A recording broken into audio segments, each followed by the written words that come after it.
The response of the youth marked the beginning of a war in the kingdom of God. But why the IPHC youth was so opposed to idea of Tshepiso ascending the throne?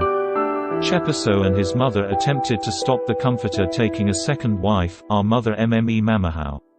We already given the context of IPHC, and what the Comforter is to us, and that he is the God of polygamy.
Tshepiso's contempt for our Comforter and IPHC principles was laid bare. It was done in public and all church members witnessed it.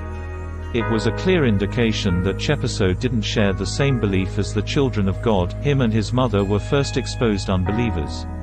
Even at a family-level point of view, father and son relationship, Tshepiso's act exposes him to be an insolent and disrespectful son, with no respect for the congregation and elders, was ready to humiliate his own father in the eyes of the public. It was a public stunt.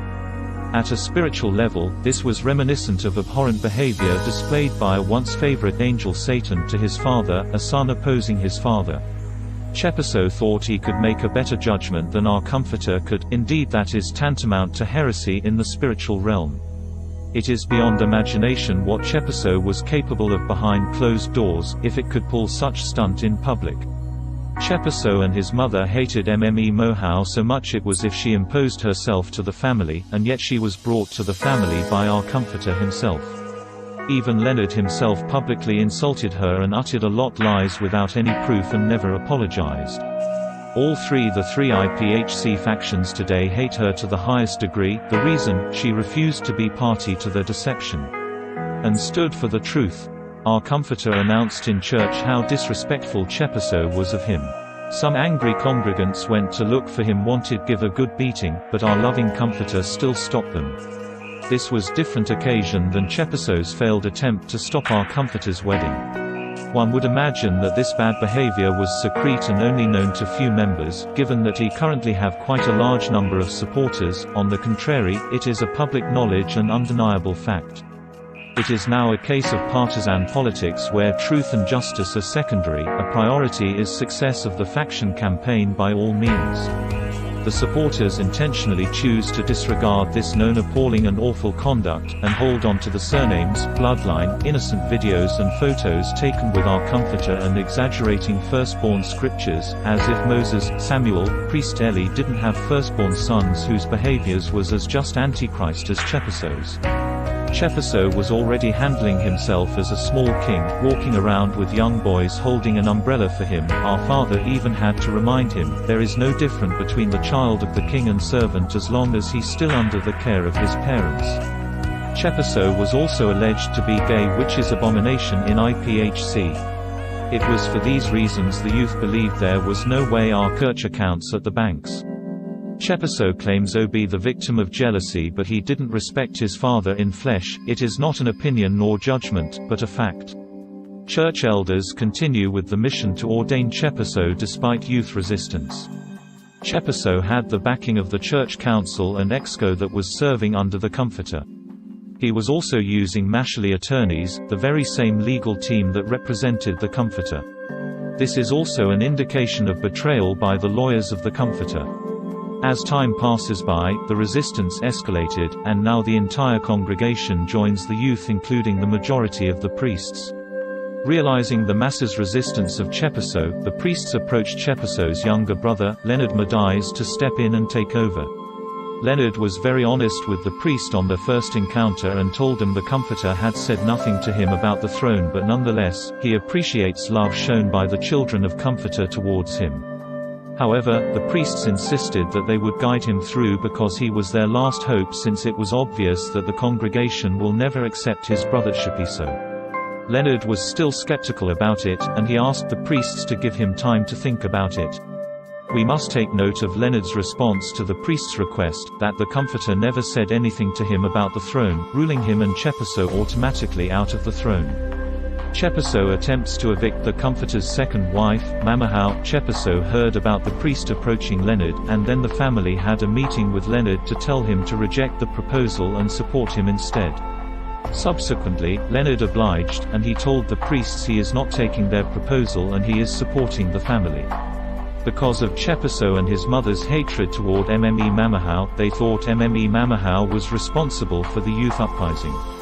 They sent sheriff to evict our mother Mme Mamahao from Silo. It was barely 2 weeks after the funeral of the Comforter. This act infuriated youth even more, and the youth chased out Tshepiso and his mother with their sheriffs from the church instead, and Leonard decided to follow them. Tshepiso resorted to go to court. Realizing that he was losing the battle internally, Tshepiso went to court to urgently help him ascend the throne. As is normal court procedure, the court wanted him to produce tangible and concrete evidence to prove that he's the one anointed. The following were some of Tshepiso's key submissions to the court. Tshepiso said that there was a family meeting where he was anointed in the presence of the entire family and high priests of the church EXCO that was serving under the Comforter. Leonard Modise attested to that claim in an affidavit submitted under oath. Tshepiso's church gained momentum and more support because of Leonard's false evidence, thus misleading a lot of the Comforter's children in South Africa and beyond.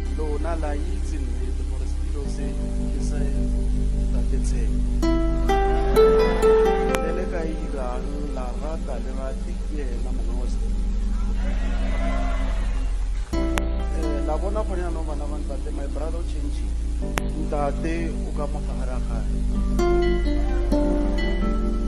Tatana wa mina le phakati ka bhuti wa mina bana ba xikwembu.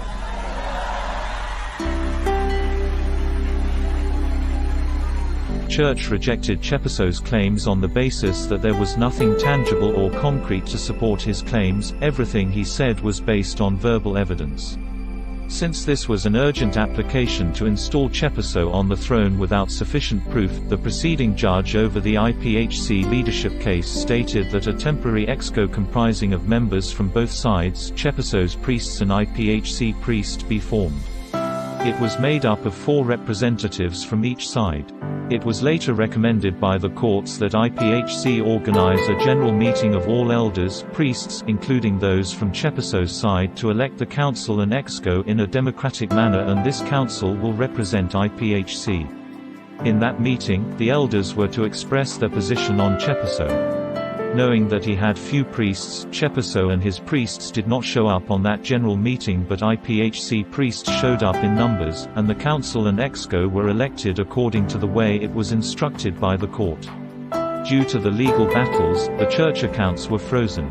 The new elected council later managed to open new church accounts at the banks. The church continues at Silo without Tshepiso and his family. The church continues at Silo, even though there were numerous interdicts by Tshepiso for different things that he believed to be under Modise family, not the IPHC. In many of these court cases, Tshepiso was now fighting from the point of view of Modise family against IPHC. E.g., Tshepiso attempted to stop manufacturing of church uniforms, claiming it was his mother's business. The interdict was later overturned because Tshepiso and his mother could not prove that indeed it was a family business.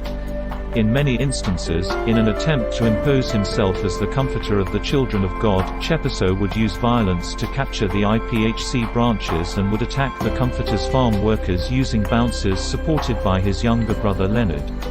Tshepiso called everything under IPHC his father's property, and yet the comforter registered these important properties under IPHC. Tshepiso found it difficult to take over the assets of the church as almost all important assets were registered under the church, IPHC. The extensive use of violence and irrational court interdicts by Tshepiso and his brother Leonard Modise further alienated them from the church. The temporary leadership at church. Because it was the first time the church was run under the leadership, there were a lot of challenges.